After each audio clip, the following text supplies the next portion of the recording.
زندگی وجه مشترک همه آدم هاست. به تحلیلی درباره زندگی بپردازیم، به بیان جایگاه زندگی در دین، به حرفایی که دین برای زندگی داره بپردازیم تا نتونن مردم رو به این سادگی دو قسمت کنن: کسانی که به زندگی بیشتر میپردازن، کسانی که به بندگی بیشتر میپردازن. این تقسیم شومیه، تقسیم نابود کننده ایه. کسانی که بیشتر به بندگی میپردازن افتخار نکنن جزو این گروهن و جزو گروهی نیستن که به زندگی بیشتر میپردازن. اساساً این دو گروه شدن خلائق هم به بندگی لطمه میزنه هم به زندگی. ما نباید خوشحال باشیم که ما جزو کسانی هستیم که بیشتر به بندگی میپردازن. الحمدلله، انگار گلیم خودتو از آب بیرون بکشی روی سعادت خواهی دید. ما میخوایم از زندگی شروع بکنیم ولی از کلیات زندگی شروع میکنیم. اصلا زندگی چی هست؟ بعد میفرماید و من اعرض عن ذکری فان له معیشة ضنکا. آدم، هر کسی از ذکر من دوری کنه، مفسرین میفرمایند اینجا ذکر من یعنی همون هدایت، یعنی دین من، یعنی قرآن من، یعنی وحیی که میفرستم، یعنی مجموعه راهنمایی هایی که میدم.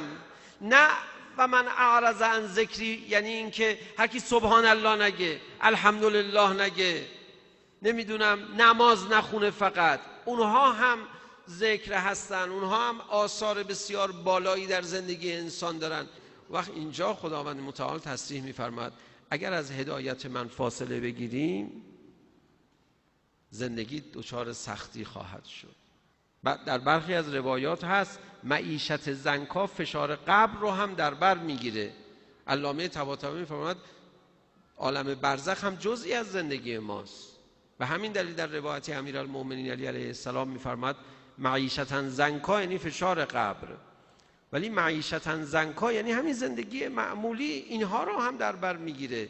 زندگی سخت خواهد شد بدون دین، بدون ذکر، بدون یاد خدا، بدون بهره‌گیری از راهنمایی های خدا. ببخشید من میخوام یک کمی غیر معنوی صحبت کنم. ما میخوایم زندگی مادی خودمون رو سهل کنیم. چرا باید زندگیمون سخت باشه؟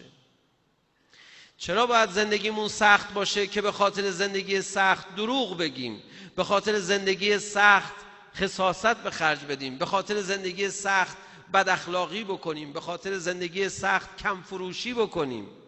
چرا باید زندگی ما سخت باشه؟ رفقا فکر نکنن سخت‌ترین قسمت دینداری نماز شب خوندنه که ما توفیق پیدا نمی‌کنیم بیدار شیم برای نماز شب. فکر نکنن اوج قله دینداری این هستش که یه عبادتی رو خوشگل انجام بدیم.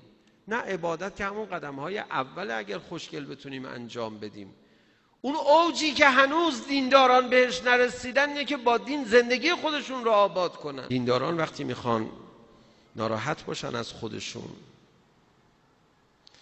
میخوان استغفار بکنن از اینکه دینداریشون نتیجه نداده در زندگیشون، باید استغفار بکنن.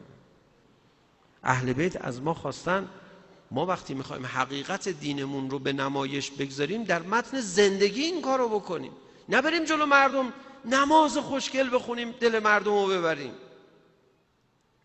در متن زندگی باید به خدا رسید. ما امروز برای جلب توجه مردم عالم راهی جز نشان دادن یک زندگی بهتر داریم؟ نه. سوال خودم رو تغییر میدم. شما برای اینکه جوانهاتون جذب فرهنگ غرب نشن، جذب زندگی ملحدانه نشن، راهی جز بهتر کردن زندگی خودتون دارید؟ اگر ما بهتر زندگی بکنیم هم نسل‌های بعد حقانیت کلام ما رو، راه ما رو پی میبرن و هم دیگران. رفقا آدم تو زندگی بهتر میشه. اصلا آدم میشه. تو زندگی بهتر میشه بندگی کرد. ما زندگی بهتر رو این میبینیم